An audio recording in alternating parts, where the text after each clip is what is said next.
कथितो वंश विस्तारो भवता सोम सूर्यो। परीक्षित ने प्रश्न किया, हाँ गुरुदेव आपने तो मैटर ही पुलाव भटका दिया। हमने पूछा क्या था, हमने भगवान की कथा पूछा था तो आप सूर्य वंश और चंद्रवंश सुनाने लगे। सुखदेव जी ने कहा अगर सूर्य वंश चंद्रवंश में सुनाना शुरू कर देता था तो 100 साल में भी इसकी परिपूर्णता नहीं हो सकती थी। परीक्षित तुमने ठीक किया जो बीच में मुझको टोक दिया।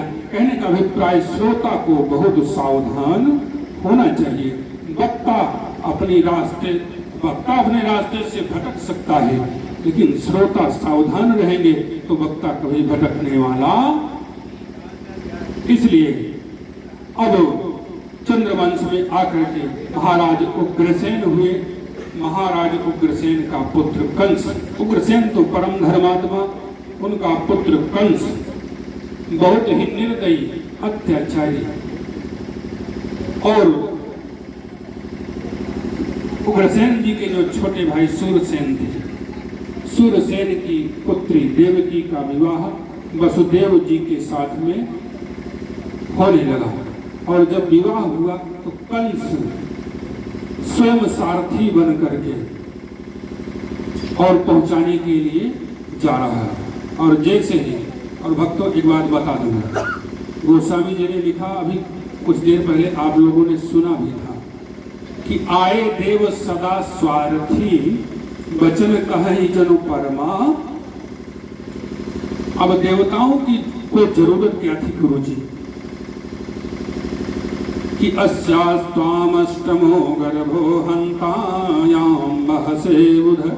कंस लेकर के जा रहा था, लेकर के चला जा रहा था, पाप करता था, पाप करता।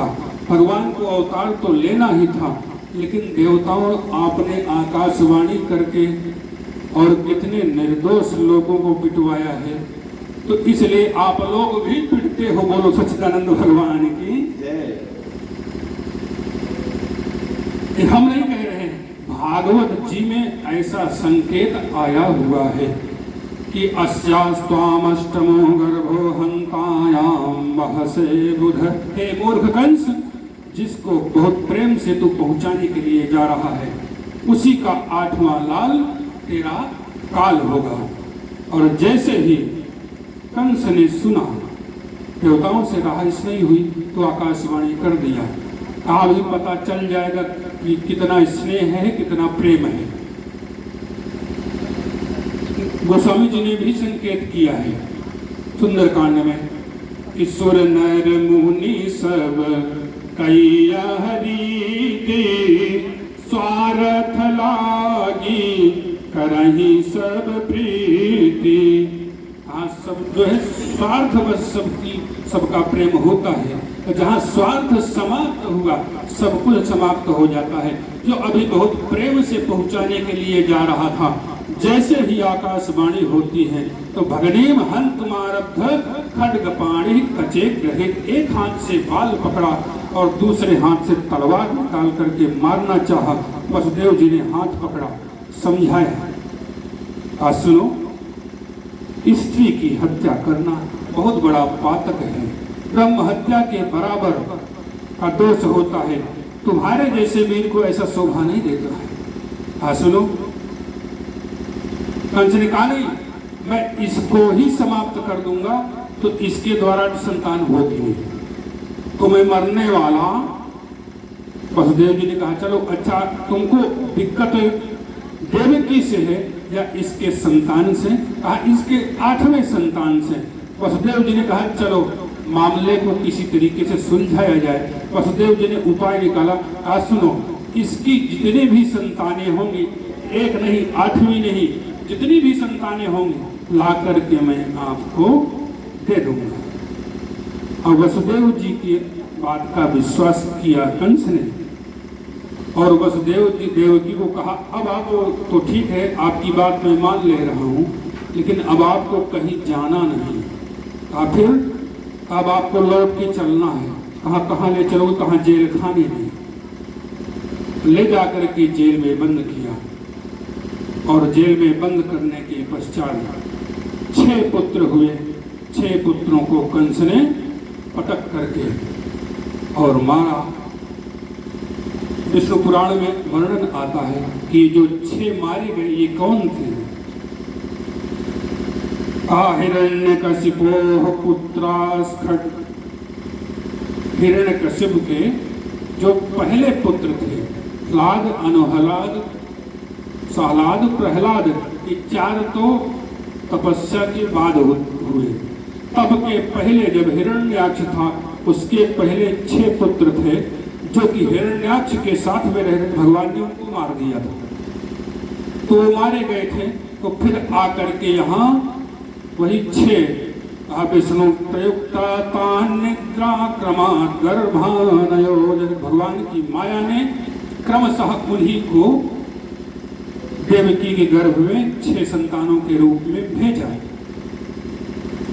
6 को मार दिया। 7वें भगवान अनंत शेष पधारे और जैसे ही शेष पधारे भगवान ने कहा सुनो अब ज्यादा समय नहीं बचा है, ये जो शेष जी पधार गए हैं हमसे पहले ना, इनको ले जाकर के जो दूसरी पत्नी है रोहिणी जो गोकुल में रह रहे हैं इस समय, उनके यहाँ इनको स्थापित कर दो और मैं अब जल्दी आऊंगा। और जैसे ही योग माया ने एक चमत्कार दिखाया, कंस ने सोचा चलो एक तो अपने आप ही चला गया है, अब 8वें का नंबर है।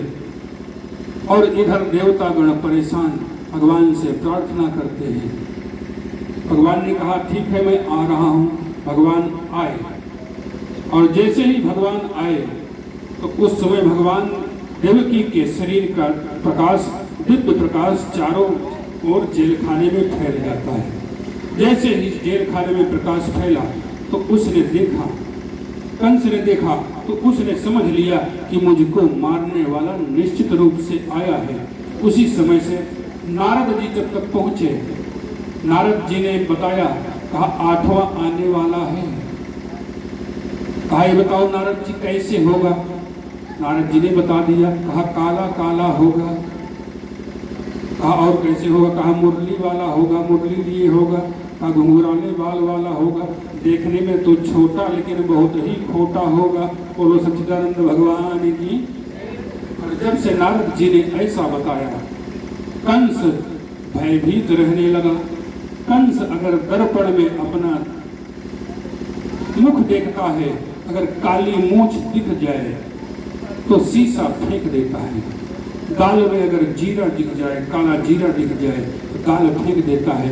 अगोप्यः कामात् भयात् कंसो द्वेषात् चैत्यादयो नृपाः सम्बन्धा विष्णुश्चैनां योऽयं भक्त्या वयं विभो। गोप्यः कामात्, भगवान का भजन कैसे भी किया जाए, चाहे काम से किया जाए, चाहे क्रोध से किया जाए, चाहे जिस प्रकार से भय से किया जाए, भगवान का भजन हमेशा ही कल्याणकारी होता है। तो इस प्रकार से कंस भगवान से भयभीत हुआ। धीरे धीरे समय बीता। भाद्रपद का महीना आया। भाद्रपद के महीने में कृष्ण पक्ष और सप्तमी तिथि आई। सप्तमी तिथि बीती। अष्टमी तिथि में रात में लगभग 11 बजे देवतागण कारागार में पहुंच करके भगवान की स्तुति करते हैं कि सत्य व्रतम सत्य परम त्रिसत्यम